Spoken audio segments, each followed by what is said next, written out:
ఇప్పుడు గణపతి ప్రస్తావన వచ్చింది. గణపతి ఎట్లాంటి వాడు, ఆయన చేసిన ఆపరేషన్లు ఏంటి, చాలా కీలక నాయకుడు అని చెప్తున్నారు. కేంద్ర ప్రభుత్వం కూడా అమిత్ షాతో ముఖ్యమంత్రి కలవడం, ఈ గణపతి లొంగుబాటుని చివరిగా చూపించే ప్రయత్నం ప్రభుత్వం చేస్తుందని చెప్పి అంటున్నారు. ఏంటి గణపతి గురించి ఏం చెప్తారు మీరు?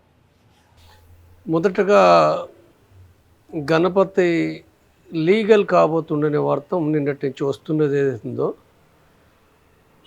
దీనిని నేను ఎట్లా చూస్తాను అనుకున్నప్పుడు, వాస్తవంగా మావోయిస్ట్ పార్టీ ఒక సుదీర్ఘకాలము సాయుధ పోరాట రూపం లోపట ఈ దేశం లోపట గొప్ప ప్రజా ఉద్యమాన్ని నిర్మించింది. ఓన్లీ ఆయుధాలు కాకుండా ప్రజా ఉద్యమాన్ని కొనసాగించింది.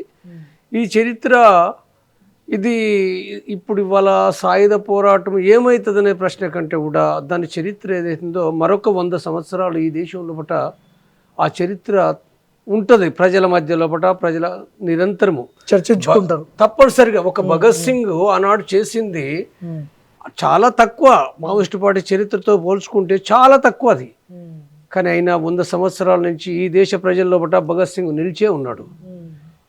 కాబట్టి మావోయిస్టు పార్టీ ఒక చైతన్యయుతంగా సిద్ధాంతపరంగా ఒక ప్లాన్ తోటి ఒక నిర్మాణంతో చేసిన చరిత్ర ఏదైతుందో అది పోయేది కాదు. అది గొప్ప పోరాటం చేసింది. అయితే అయినప్పటికీ కూడా నేను గత 8 సంవత్సరాల నుంచి కూడా అంటే సాయుధ పోరాట రూపంలో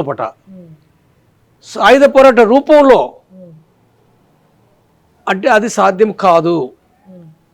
కాబట్టి సమానత్వం కోసం అంటే కుల మత భేదాలు, అన్యాయాలు, అణచివేత, దోపిడీ, శ్రమ దోపిడీ ఉండొద్దు అనేది ఏతుందో అంటే మావోయిస్టు పార్టీ చెప్తుందో దీని ప్రకారంగా తప్పనిసరిగా సమాజం లోపట ప్రజల్ని చైతన్యవంతం చేసే విధంగా వివిధ ఉద్యమాలను, వివిధ ఆందోళనలు ఇవాళ చట్టబద్ధంగా రాజ్యాంగ పరిధి లోపట దానికి లోబడి ఆ ఫ్రేమ్వర్క్ లోబడి పనిచేయడం అనేది ఉందో ఇవాళ చాలా అవసరము.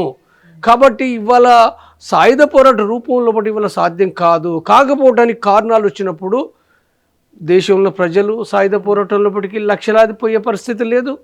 దానికి చాలా కారణాలు ఉన్నాయి.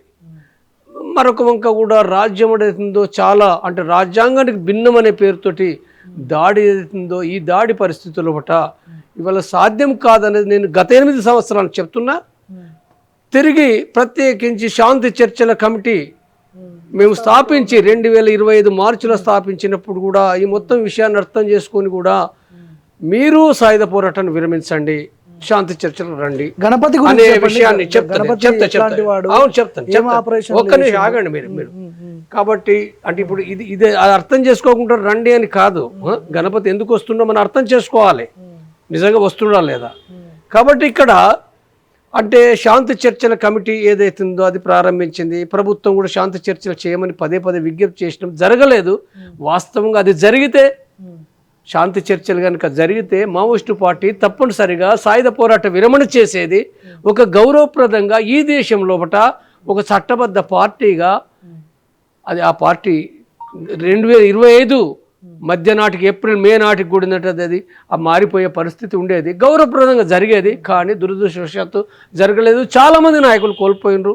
ఇది బాధాకరమైన విషయమే. కాబట్టి ఇలాంటి స్థితి లోపట ఇప్పుడు అనేక మంది కూడా నాయకులు సోను, ఆషన్న, రామ్దేవ్ కాంచి మొదలు పెడితే తిరిగి అనేక మంది సీసీ మెంబర్లు కూడా వచ్చిన విషయాన్ని కూడా మనం చూసినాం. చంద్రన్న, దేవ్జీ, మల్లారాజ్ రెడ్డి వాళ్ళు కూడా వచ్చేసిండ్రు. కాబట్టి ఇప్పుడు గణపతి అనేది ఏతుందో, గణపతి రావడం అనేది చాలా సంతోషకరమైన విషయం, స్వాగతించే విషయం. అది ప్రజలు స్వాగతిస్తారు, నేను స్వాగతిస్తున్నా.